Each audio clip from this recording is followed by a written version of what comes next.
উদিলায় অরুণা পুরাব ভাগে নিজামনি গৌরায় মনি জাগে উদিল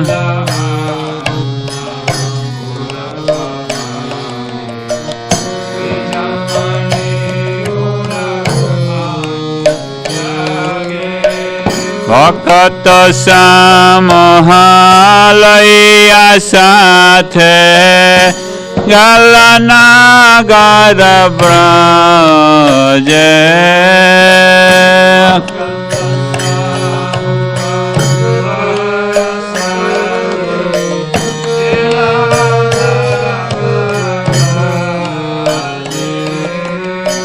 তাথই তাথই বাজলা খোল ঘন ঘন বাজে ঝাঁঝের রোল তৈ তাথই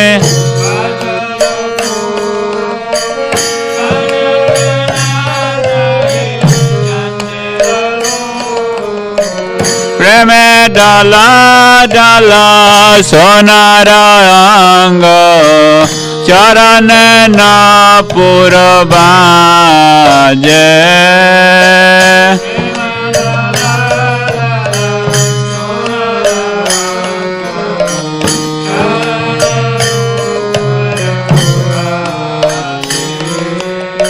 মুকুন্দ মাধব যাদব হরে বলন বল রে বদন ভরে উদুন্দ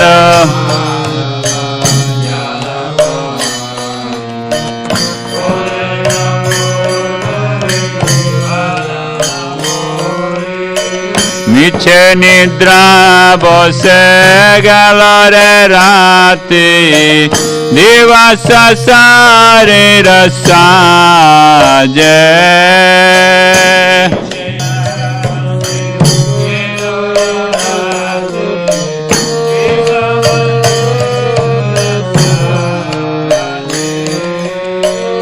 এমন দুর্লভ মানব দেহা পাইয়া কে কর ভাবনা কে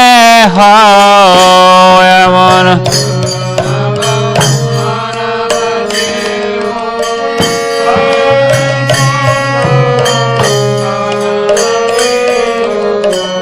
ইবি না ভাজলে যশোদা সুত চরণের রিবেলা যে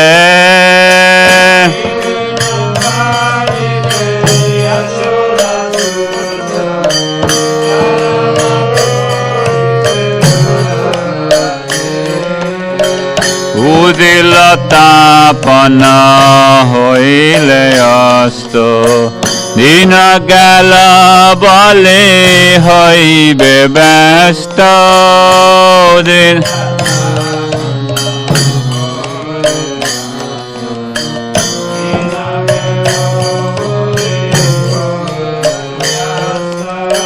তবে কেন এবে অলস হয় নবজ হৃদয় রাজে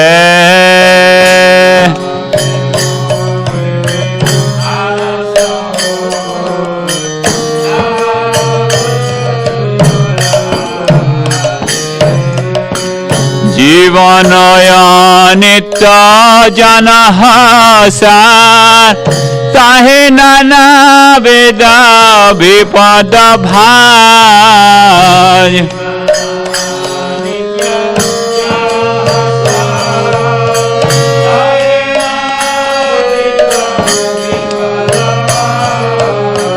নামাশ্রয় করে যতনে তুমি থাকা আপন কাজে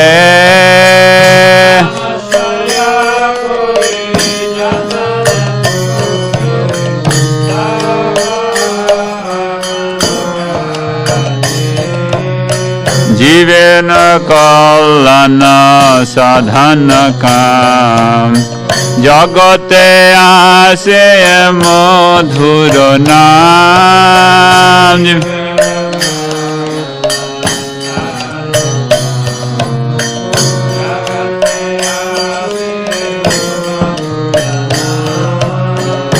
অবিদ্যাতে মেরা দাপন রূপে হৃদগান বিরাজে।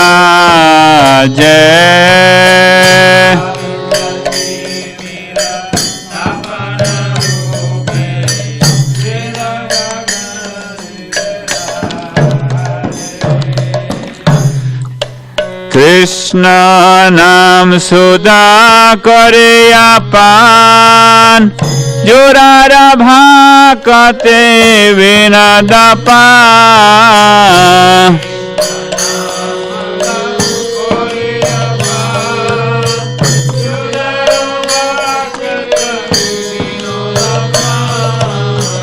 নামাশ্রয়া নাম বিনা কিছু নাহি কার, 14 ভুবন মাঝে।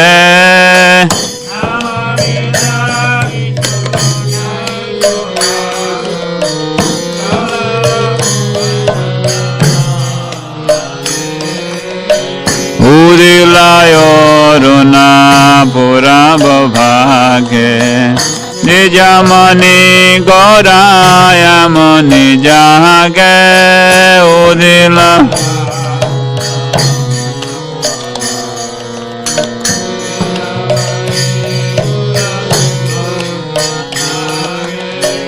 হরে কৃষ্ণ হরে কৃষ্ণ, কৃষ্ণ কৃষ্ণ হরে হরে, হরে রাম হরে রাম, রাম রাম হরে হরে, হরে।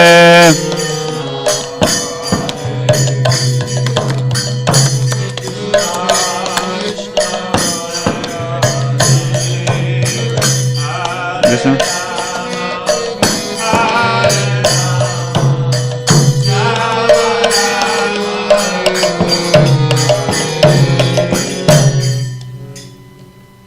Jai. Now we're going to read the translation, so we need the mic.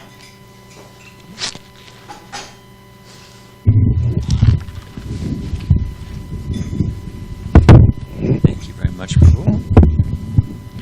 So this is titled, this is by Srila Bhaktivinoda Thakur, and it's called Arunodaya Kirtana, and is to be sung at dawn in the early morning. This is how the devotees wake up. But anyway, that's all right. Okay. When a tinge of red on the eastern horizon heralds the sunrise, the jewel of the twice-born Lord Gaurasundar immediately awakened. Taking his devotees with him, he went all over the countryside, visiting the towns and villages of Nadia. The madanga resounded, tattai, tattai. The cymbals chimed in time, and Lord Gauranga's footbells jingled as his golden form trembled slightly in ecstatic love of God. Lord Gauranga called out to the townfolk, "You spend your nights uselessly sleeping and your days decorating your body. Now just fill your mouths with the vibration of the holy names Mukunda, Madhava, Yadava, and Hari, chanting without offense. You've achieved the rare human body. Don't you care for this gift? If you do not serve the darling of Yasoda now, great sorrow awaits you at death. Each time the sun rises and sets, a day passes and is lost. Then why do you remain idle and refuse to serve the Lord of the heart? Understand this essential fact. This life is temporary and full of all kinds of miseries. So make it your only business to take shelter of the holy name and always engage in his service. Desiring to bless all souls, the sweet name of Krishna has descended to the material world and now shines like the sun in the sky of the heart, destroying the darkness of ignorance. Drink the pure nectar of the holy name of Krishna and thus satisfy the soul of Bhakti Vinod Thakur. There is nothing but the holy name within all 14 worlds. Srila Bhakti Vinod Thakur ki jai.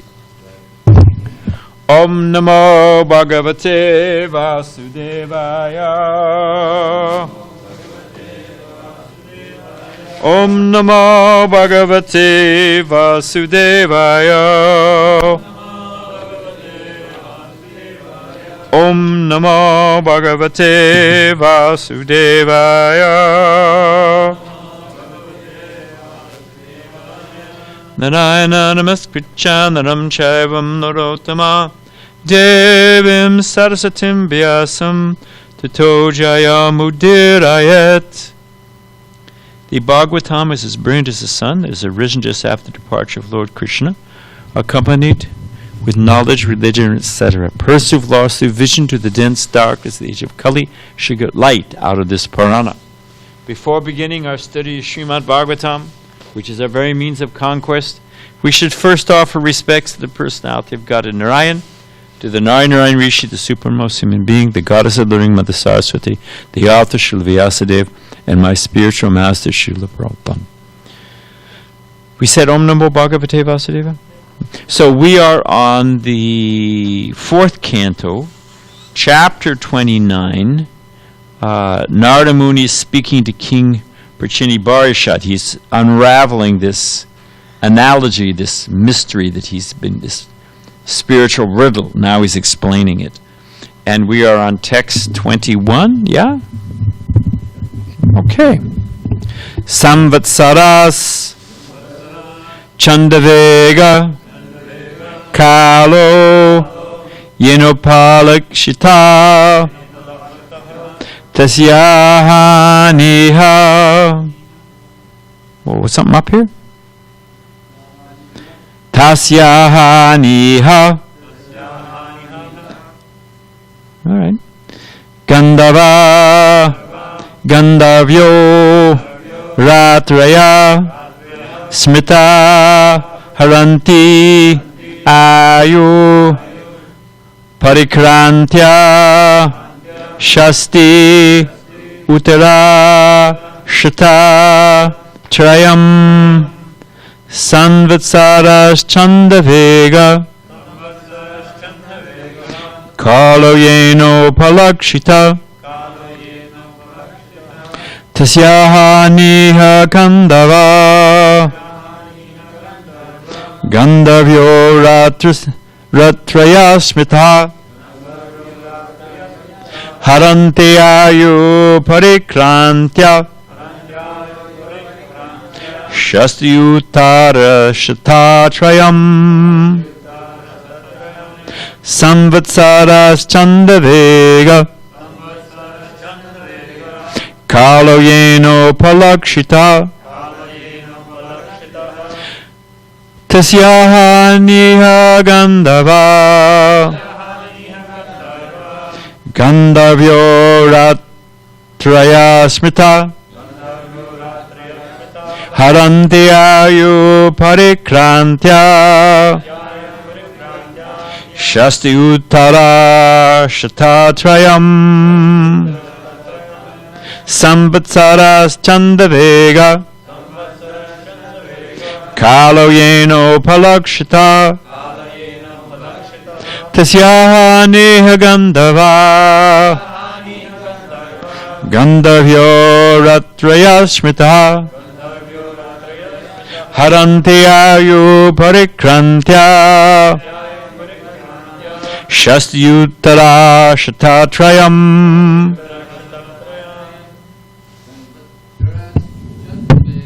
Samvatsaras Chandavega Kalo Yeno Palakshita Tasyaha Neha Gandhava Gandhavyo Ratraya Smitaha Haranti Ayu Parikrantya Shasti Uttara Shatatrayam Samvatsaras Chandavega Kalo yeno palakshitaha. Tasyaha neya gandhavya. Gandhavyo ratraya smitaha. Haranti ayu parikrantya. Shasti uttara shatatrayam. Samvatsaras chadandavega. Kalo yeno palakshitaha.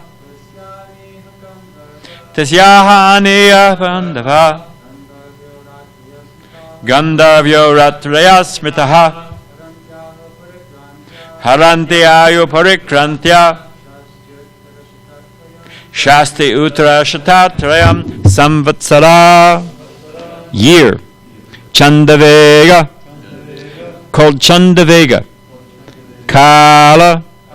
Time. Yena. By which. Upalakshita. Symbolized.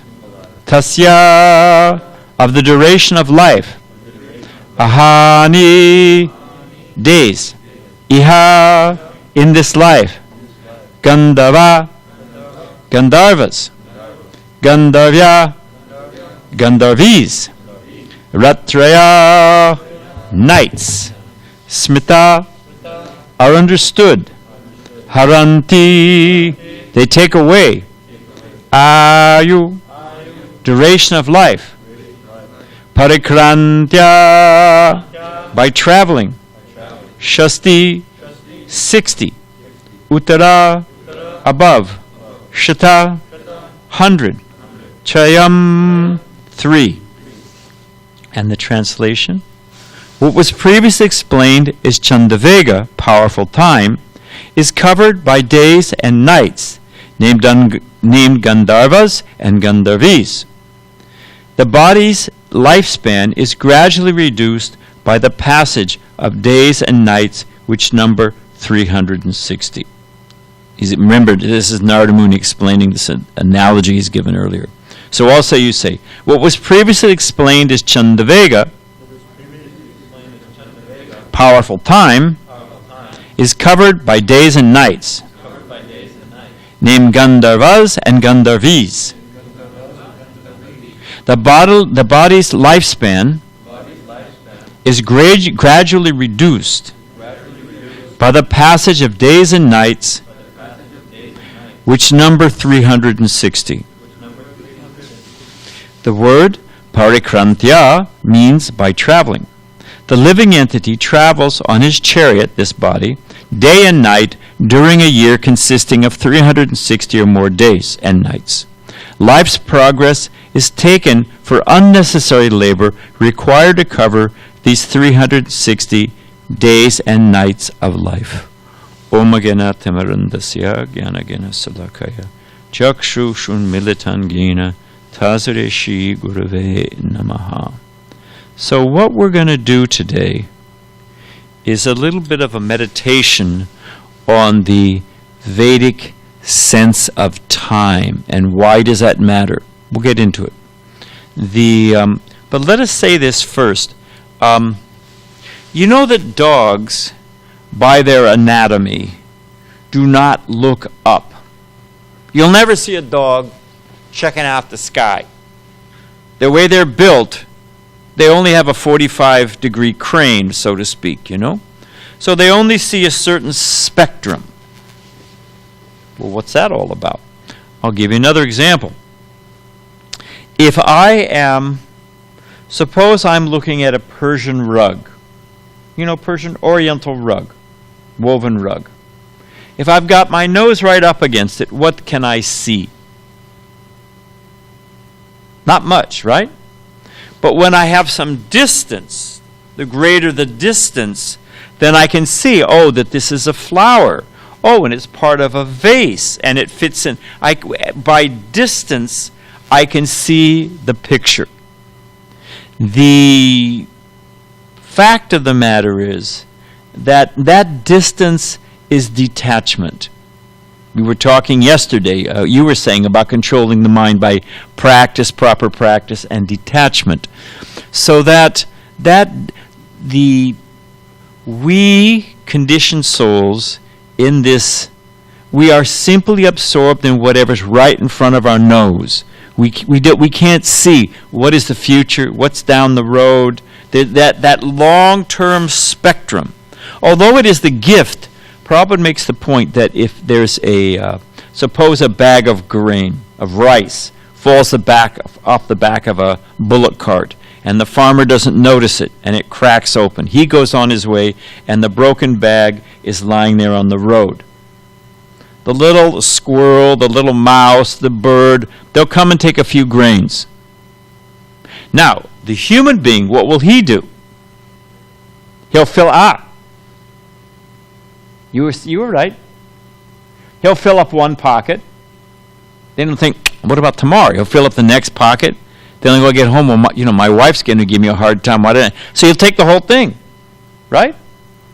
So because he's thinking of the future, he's making a plan for. Now squirrels save nuts. Okay, fine. There's some instinctual, residual something there. But the point is that people are just whatever's immediately in front of their nose, stimulus response. Let me get some sense gratification. And they're following blindly. Let me get a house. Let me get a job. There's the famous. I don't want to spend too much time on this. Jeez. Anyway, I'll move on then. Let us get because the Vedic literature puts things in perspective. It is finally, well, we'll say it. But let us begin with this.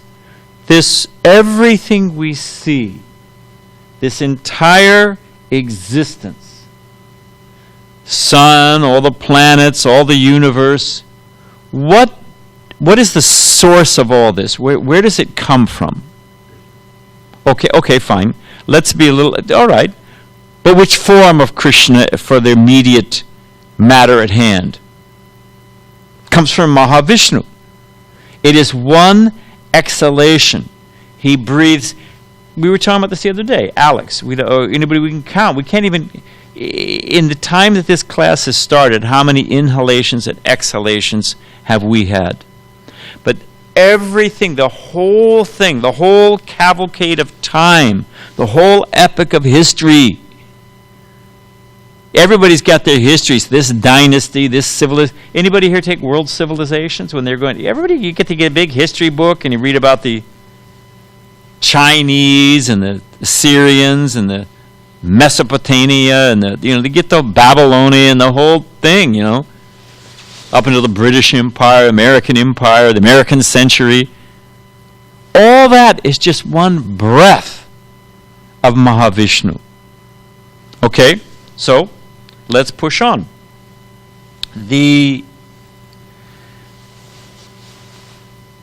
One of the points of what we're going to read here, it's meant to give us this sense that this whole world is a giant machine. Here it talks about the wheel. Time is actually Krishna, is one of the manifestations of Krishna's chakra. Sudarshan chakra is the wheel of time. Sankhya Yoga explains, Kapila Dev, because what I'm going to read is from Kapila Dev, but Sankhya Yoga breaks everything down. Oh, this is caused by this. Oh, well, this is caused by this. Well, that is dependent on this. This is dependent on this. And that's what the scientists are doing too. Oh, this is caused by this. This is caused by this. This is a subset of this. And they're trying to find what is the essential cornerstone active principle and the building blocks of existence. What does it all break down to? So the Vedic literature, they do the same thing in Sankhya Yoga. It's a broader sweep. But what are the basic, earth, fire, water, air, ether, mind, intelligence, it's got all that, then all the working senses, knowledge collecting senses. It adds up the whole thing, false ego. So you've got this whole stew of all the elements that make up the building blocks of our existence. And what is stirring that pot? You want to get a brew together, you got to stir it. What's stirring that pot, according to Sankhya Yoga? Time. Time is the mix that stirs it all. Krishna describes Bhagavad Gita. You know, Bhagavad Gita is the foundation of all Vedic understanding. And Bhagavad Gita explains 5 things. Who can name those 5 things that Bhagavad Gita, that every human being should understand? This is the basis of all knowledge, wisdom, understanding, perception. What are those 5 things Prabhupada explains in the introduction of Bhagavad Gita? Karma is one. Name another. Ishwar is the controller. Jiva is the living entity. Material nature, Prakriti. Now what's the other one? There's 4. Time. So time, understand.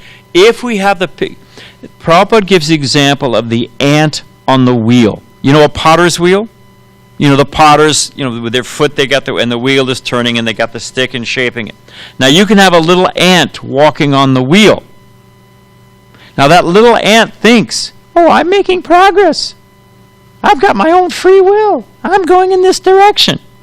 But if the wheel's turning this way, and that little ant is trying to walk this way, with his free will, with his own, desire and initiative, and thinks he's making progress, he can see, I was here, now I'm moving here on the wheel. On one hand, he's making progress on the wheel. But if the wheel is spinning, is that little ant, where's the ant really going? Even though he thinks he's moving this way, he's really just part of that wheel. You follow me? So similarly, every living entity, we think, we've got our plans and desires and civilizations and issues and so many things. But we're all just like that little ant. The wheel of time is turning. The whole creation is stewing and being mixed by time, and the wheel is turning. And what drives that wheel? Karma, desire, and karma. That's what's the foot of the potter turning. What's turning the wheel of karma, spun on time, is desire and karma. So that's where we're actually at. Now, I wanted, just for fun, I did a little research last night. Just to show how exact. And of course, he's dead and gone now. Who knows where he is now? But Carl Sagan, you remember Carl Sagan. Carl Sagan, every kid who was, growing up in the 80s? I don't know when it was. He had a famous show on television, and everybody, every kid in school had to watch it, And many people also say this. I mean, everybody says it.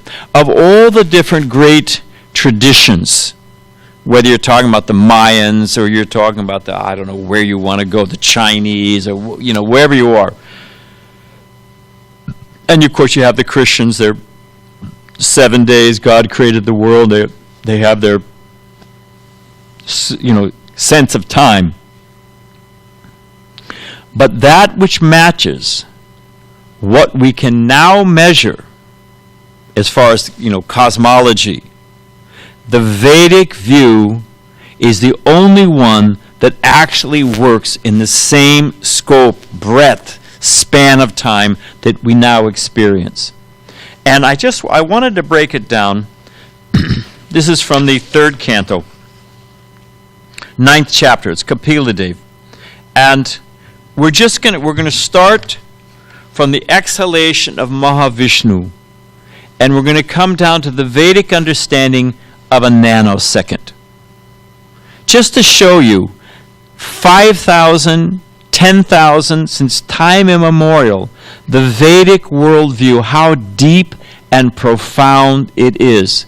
It is, when we say the science of self-realization, it is a great science. They've got all the concepts that we're stumbling around in our cosmology and astrophysics and, quantum mechanics. They've got it all, with a synthesis and understanding what it all rests on. So just out of appreciation of the Vedic, because we said this would be a meditation on time. So, 1, Supreme or Mahakala, the complete calculation of the time creation, maintenance, and dissolution, measured in terms of the circulation of the total planetary systems until the end of creation, is known as the Supreme Kala. It is, so that's the whole ball of wax, the pradhana when it's manifest.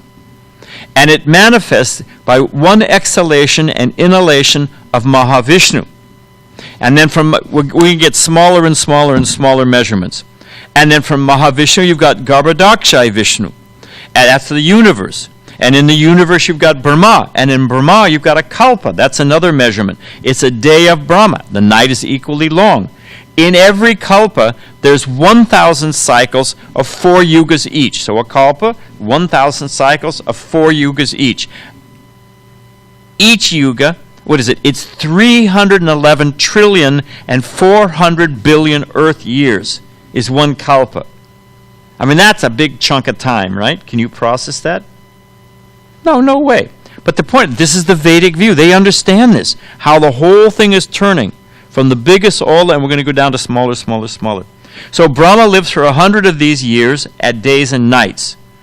So we've got the Supreme or Mahakala, then we've got kalpas, then we've got yugas. A yuga is 4 cycles. We know how it's sorted. To give an example, Satya Yuga, each decreases by 10, is 1,728 years. All 4 yugas, one yuga cycle put together, is 4.3 million years. So the sages are thinking like this. They've got this. Now, from yugas, we can break it down to a muhurta. A muhurta is 2 dandas, make 1 muhurta, and a muhurta is about an hour. So they got it all the way down from Brahma's days. I skipped a lot, but they've got it all down to half-hour measurements. 1-hour measurements. And then from measurements, they've got it down to dandas. A danda is a half hour. A danda is the time it takes to fill a copper pot with water. It's like an hourglass. They've got exactly how you can measure a danda. This is in the Bhagavatam. Everything's in the Bhagavatam. The measuring pot for 1 danda can be prepared with a 6 pala weight, 14 ounces. A pot of copper in which a hole is bored with a golden probe weighing 4 masas and measuring 4 fingers long. When the pot is placed on water, the time before the water overflows in the pot is called 1 danda. I mean, and you can think, well, that's pretty far out. But in the U.S. Bureau of Measurements, there actually is, in cases, glass, vacuum, air, airtight packages, the actual measure of what is a gram, what is an ounce, because ultimately you've got to have a measure. You've got to have a standards and measures. And I think they've got it also. It's either the EU has it either in London. Of course, I don't know about now with Brexit. Maybe they've moved it. But the point is they have there's an actual measure. So here in the Vedas, we're not just sentimental. There's an exact measure of how you can get to a danda, and we'll see a couple other exact measures. So it's not that they didn't know. They had a profound sense of whatever we know and the whole broad scope beyond that. And they knew what to do about it. That's the real thing. So we'll get there in a minute if we have time. So that's a danda. Now, smaller than a danda is a lagu. By calculation, it's found that 1 lagu is equal to 2 minutes. 15 lagus makes 1 danda, or half an hour. Now there's a lava. A lava is a portion of a lagu.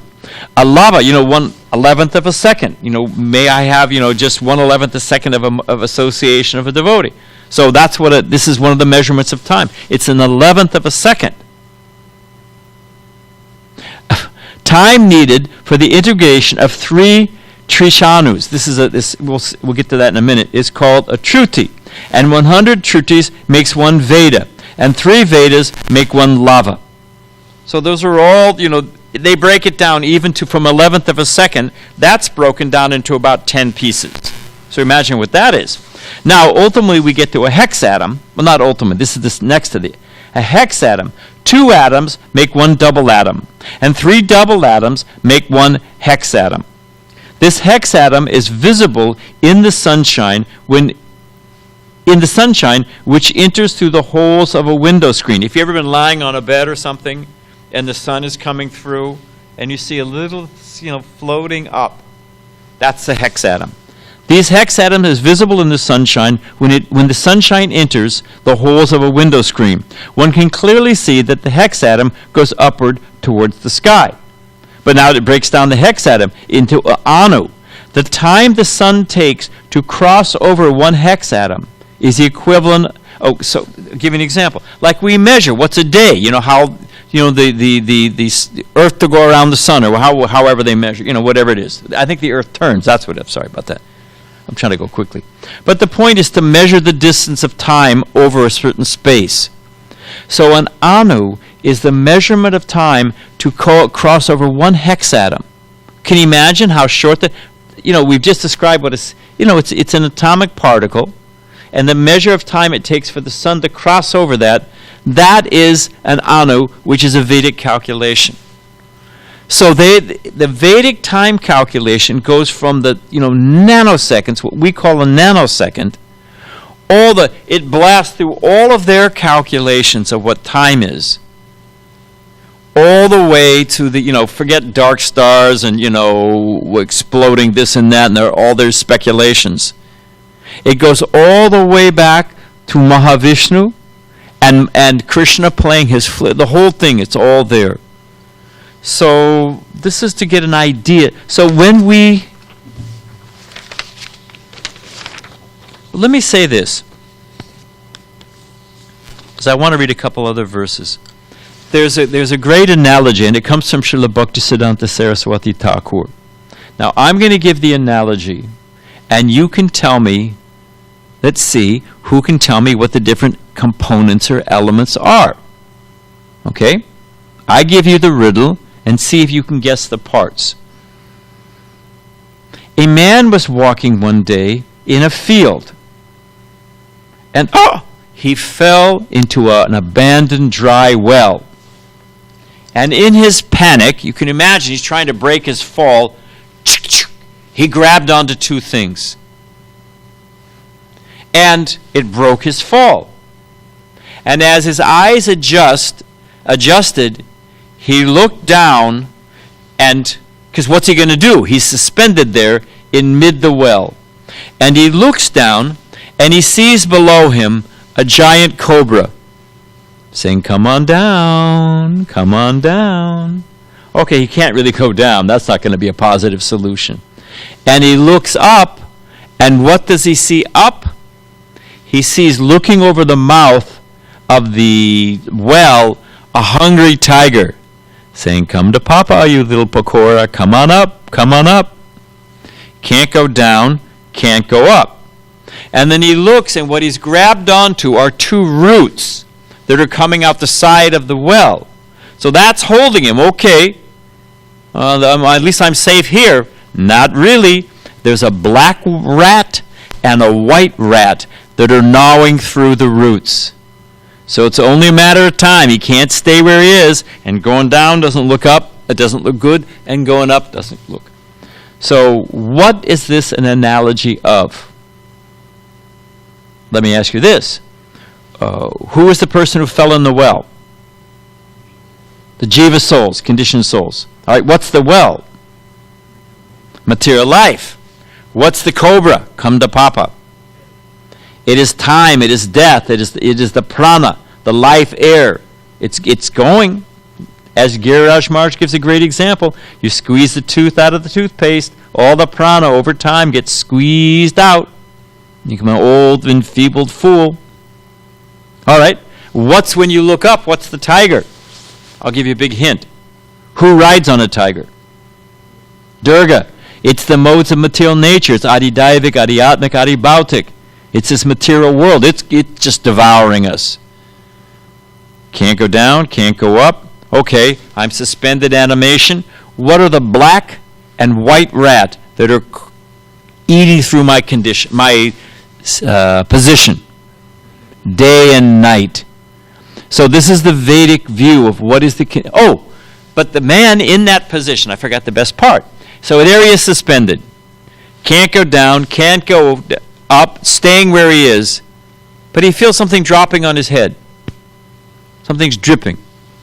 And he looks up, and over the mouth of the well, there's a tree with a branch, and at the end of the branch is a beehive, and it's dripping honey.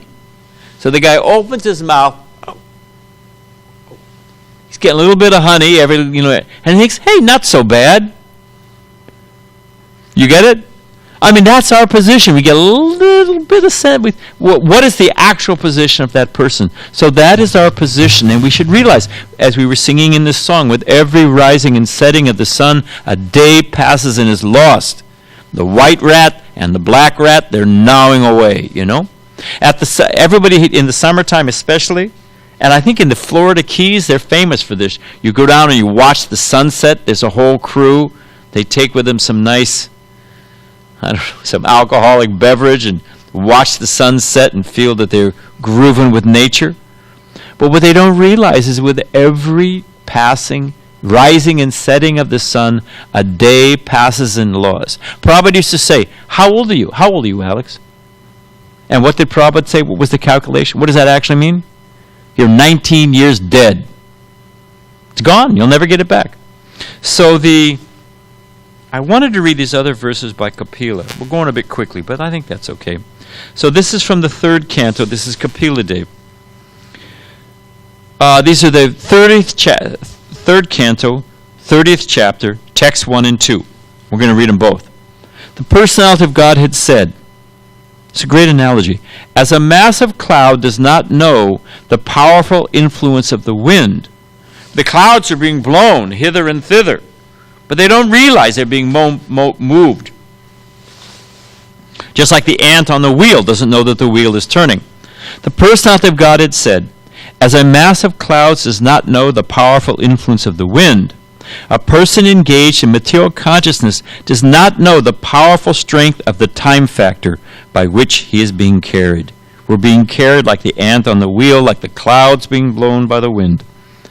Whatever is produced by the materialist with great pain and labor for so-called happiness, the Supreme Personality of Godhead as the time factor destroys, and for this reason the conditioned soul laments. I'm going to read that again. Whatever is produced by the materialist with great labor and pain for so-called happiness, the Supreme Personality of Godhead is the time factor destroys, and for this reason the conditioned soul laments. If you think about time, sometimes time moves very quickly, isn't it? It goes just like, hey, flew by. And sometimes time can just drone on forever. Takes forever. Like, when is he going to finish and we're going to have breakfast? How long is this going to go on? What causes that is hankering and lamenting. It's all mental. If we're hankering or lamenting, those factors affect the speed that time is experienced. So all of that, we're on this great wheel being turned, this great brew being stirred by time, the clouds being moved by time, and time being influenced by hankering and lamenting. That's our condition. So, let's do this because of the time factor. Actually, time pushing us through this material nature. Is it just cruel and oppressive? Is time the destroyer of all things? Is Krishna just crushing us? What is the benefit of time? It's like a cop. You know, you can't loiter. Keep moving, buddy. Keep moving. The living entity never becomes peaceful in this world because they can never settle. You never just rest your bones. You know, you got to keep moving. Even you die, rest in peace. May you be so fortunate. Does the person when they die rest in peace? No way, man. So you're taken to the subtle worlds and tortured or prepared for your next life. Then you're crammed inside a womb. Finally, at 7 months when you're conscious, you pray like anything to get out of that horrible condition. When you come out, what is the first greeting, generally speaking, one gets when one comes out of the womb? A nice slap on the rear end. Welcome home. Bam! Here you go again. Actually, they cry so they get the lungs, make sure that everything's working, But the point I'm trying to make is that why is time pushing us through the material nature and never letting us become peaceful? How is time never letting us settle in the material nature, Krishna's mercy? If you don't have an answer, then God's capricious and cruel. Hope you have an answer. How is time pushing us through the material nature? Krishna's mercy. I'll give you a hint. Now, because there is an alternative. As Krishna says, this is Gita, chapter 8, verse 20. Yet there is another nature. We've been describing the material nature, Sankhya Yoga, all the different kind calculations and how everything's being, where it's going and what's it made of. But Krishna says, yet there is another nature which is eternal and is transcendental to this manifested and unmanifested matter. It is supreme and never annihilated. When all in this world is annihilated, that part remains as it is. The point is that this is not our home. Sariputta used to say, we are the raisins in the raisin pudding. Oil and water don't mix. So Krishna says, no. There's a whole other reality over here that's eternal and timeless. What is how in Brahma Samhita, the purport by Srila Bhaktisiddhanta Saraswati Thakur, what does he say about time in the spiritual world? It's a great line. It is conspicuous by its absence. Time, because there's no hankering, because there's spiritual hankering and lamenting, but because there's no material hankering and lamenting, because it is the full apex of being Atmarama, fully satisfied. There's no loss, there's no sense of loss. Therefore, there's no passage of time. Everything is simultaneously one and different. This is another, we toss out that, what time is it? We toss that out easily, simultaneously one and different, but is profound and applies in so many spheres. So there is no time in the spiritual world, and yet there is the passage of time. Why is there the passage of time? So there can be Leela. The gopis are waiting for Krishna. Krishna's, so many different things. There's day and night in the spiritual world. Krishna wakes up, Mother Yasoda gets him ready, cowherd boys go out. There's time. Prabhupada said in the spiritual world it can be day and night simultaneously. When Krishna wants to get back from Govardhan Hill, they've been playing late, he wants to get back quickly, Vrindavan closes like a lotus. Makes it very short distance. When Krishna wants to meander, have some other Vrindavan expands like a lotus. It can open and close. Time is stretchable. It stops. It's conspicuous by its absence. There's day and night simultaneously, and there's the passage of time. Wrap your mind around that. Prabhupada said, just as a sidelight, that when you're cooking, the rice will tell you when it's done, and if you're busy doing something else, I personally heard him say this, if you're busy doing something, the garlands will string themselves. Everything is conscious. So that is where we're meant to be. That is, and therefore Krishna's time and this wheel spinning and the wind of time moving the clouds, the living entity, is just to say, move on. Don't get attached. Learn your lessons. Get out of this place. So that is a little sampling of the Vedic scope of time. It should give, instead of no doubt we have to do our duty. This is not an excuse that, to not be compassionate to other people suffering. Oh, it's just karma, it's just destiny, it's just changing. It's not an excuse to not do our duty. Again, simultaneously one and different. But in the grand scheme of things, should I really, here's the problem, and we'll end here.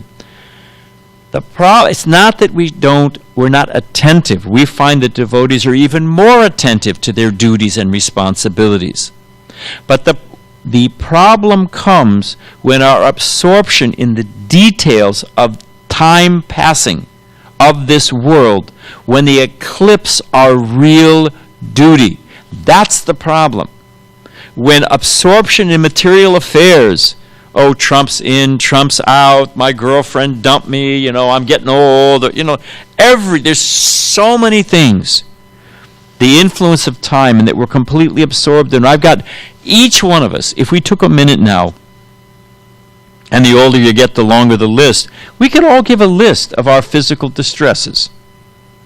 And if you don't have any physical distresses, those that are young right now, I mean, other than the little ones, you're hungry, you're tired, or you've got a stiff neck or all that. Talk about the mental anxieties. We got to, But if we keep things in perspective, all of this is one exhalation of Mahavishnu. It is a flash. Should I really be so worked up about it? So this understanding of the Vedic view of time brings solace, brings peace, and brings a sense of what is my real duty. So we can in there a short meditation on Vedic time. Hare Krishna. Thank you, Prabhus. And now it's time for Prashad.